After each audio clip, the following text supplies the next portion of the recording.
Alaikum. Today I want to talk about an important historical aspect uh, uh, of Mecca as well, Kaaba and Arabia. There are so many, questions regarding idols and the polytheism or polytheist or idolatry or the superstitions in Mecca or Arabia, such as how and who installed all the idols inside the Kaaba, the holy sanctuary of Islam, and how all the idols entered in this city or in a community like that, and how the paganism and how the polytheism or polytheist philosophy or polytheist religion flourished in these regions or like Kaaba and this Arabia. So if I want to know this answer, so before knowing this answer, we have to know the history started from Prophet Ibrahim, peace be upon him. When Prophet Ibrahim, by the command of Almighty Allah, he settled his family in the city, the present Makkah. It was absolutely barren, and it was a very dangerous and very difficult place for a human being, because there was no water, there was no vegetations, there was no trees or any food and fruits over there. It was simply mountainous and rocky and very harsh and very we can say very barren place. And before coming Abraham, peace be upon him, with his family, that's mean Ismail, peace be upon him, and his mother Hajera. This place was absolutely no man's zone. There was no people, even the human. There's no existence of human being. They didn't find any single human beings or any community or any human communities were over there. In this harsh situation, when they blessed by the Zamzam, the sweet water and blessed water, and when Ismail, peace be upon him, and his mother tried hard to survive, and even also one thing is very important. When Abraham, peace be upon him, he visited many times to see his family or the condition of his family, and after long times, when they try to establish the Kaaba, the holy sanctuary of Islam. And when they established this Kaaba, and he called the people, because now the water is available, the holy sanctuary is there, and Ismail's families are established over there. And after that, we find some people shown their interest to settle over there. Some caravans, they just visit this place, or some tribes, some group of people, they just migrated from their own zone to this Kaaba, or this the Mecca. In this way, gradually, the Mecca become what I'm saying, the Mecca established a population, and many tribes or many families family established their settlements over there. But in that time, when Ismail's alive and Prophet Ibrahim was alive, then there was only one religions, that's the monotheism, or the oneness of God. Only one faiths were exist over there. And all the tribes and all the people during Ismail and during Prophet Abraham, and all the people and all the tribal peoples, they just had complied with this religion. That's mean Ismail's and Abraham's, peace be upon his religion, the oneness of God, and they believe that and the one God is almighty, omnipotent, and compeller, creator everything. This is the only concept during the Prophet, Ismail, peace be upon him.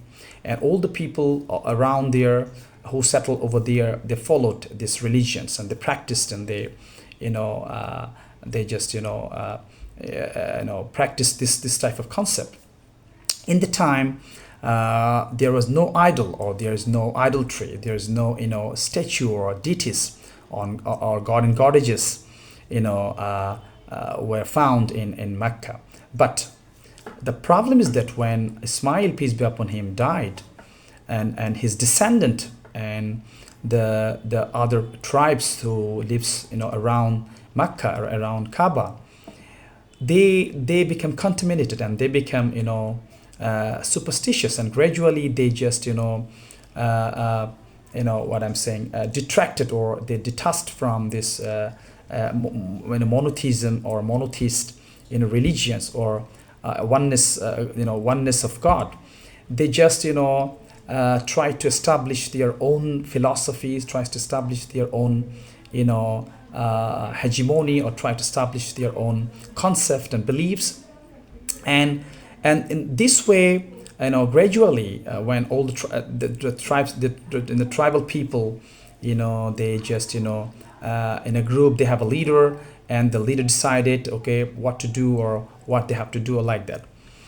And the descendant of Ismail, the descendants, they become the tribal leader.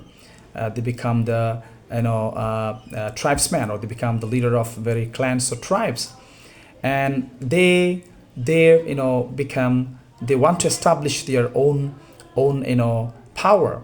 So they just try to follow others' cultures and others religions, and the very well, the paganism, or the polytheism or polytheist belief and faiths. It's a practice. It's the pre culture of different tribes of Arabia, from the different parts of Arabia. But in Mecca, until Ismail, the Ismail's peace be upon him, there was only one concept, the monotheism, and the oneness of gods were cultivated, were practiced. But suddenly, there's some descendant of Ismail's, I mentioned earlier, they forget, and they just detracted. They just what I'm saying, that's called, they just be contaminated, and they just establish their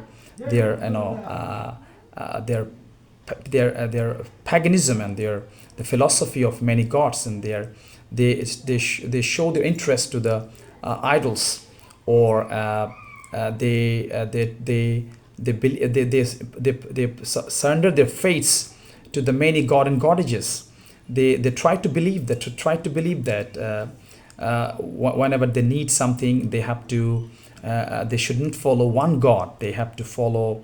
They have to worship, and they have to entertain and their own produced many gods and goddesses.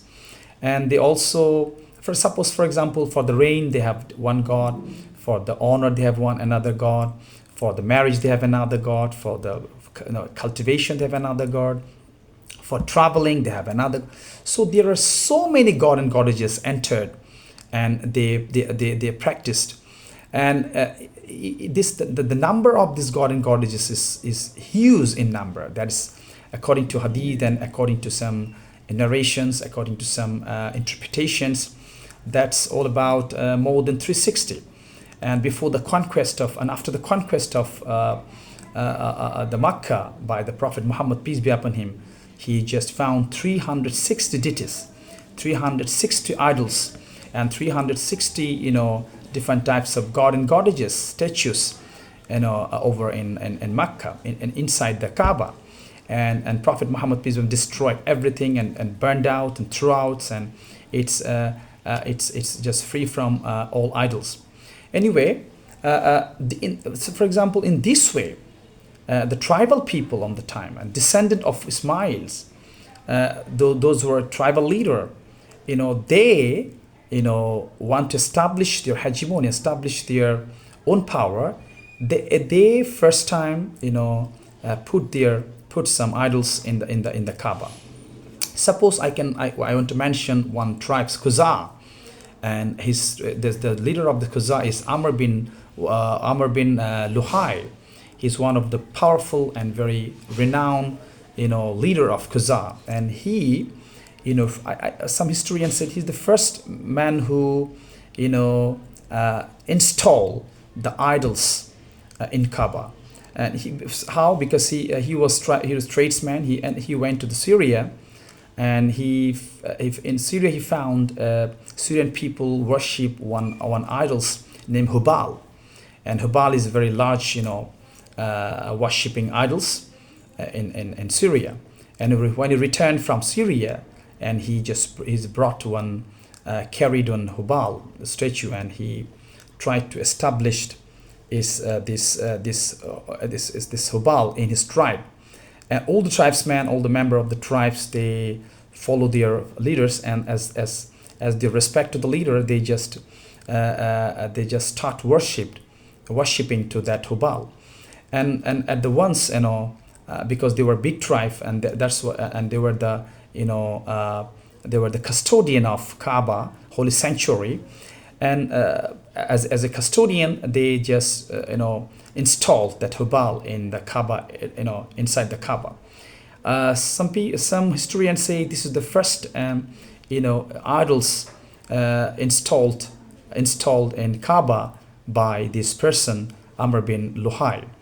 And after that, we find there are so many big idols: Manat, Allat, Al-Uzza, and so many. There are as huge in number. They install according to their wishes, according to their tribal representations. And in this way, the and after Ismail, after Prophet Ismail, when the death of after the death of Ismail, peace be upon him, and this way the idols entered and installed in Kaaba and in Mecca.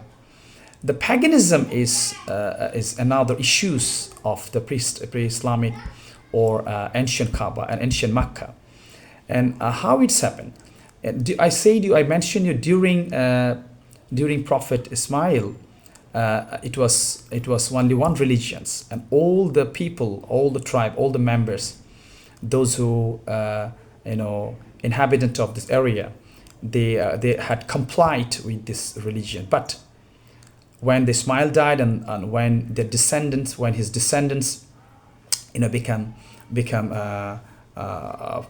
contaminated, becomes superstitious, and when they merge with the what I'm saying, that's called the pre-traditions, or the march with the tribal traditions, then they practiced, and they they introduced the paganism, or they enforced the people, they compel the people to follow the god and goddesses, to follow their philosophy, to follow their concept. In this way, the most of the people, and most of the tribe, and most of the, even you can say, tribes, leaders, they established and this concept, the paganism, idolatry, or polytheism and polytheist, and they just away from the oneness of God, the monotheism and monotheist religions, and they established the polytheism and polytheist religions. So this is the short history. This is the short concept and short, descriptions of these issues. Then how we got the little, we got the clear point, and how these idols and how the paganism established and flourished in these regions. So I hope if you study more, if you study historical books, and if you study the Sirah, if you listen some lectures of scholars and interpretations of scholars, inshallah you will get more clues and informations about these issues. Today, I hope you understood, and I hope I just inform you some important information. And if I have some wrong and some If I have some what I'm saying misinformation, please help me, and please inform me, and please pardon me. Thank you very much. I hope you will enjoy the video. Thank you.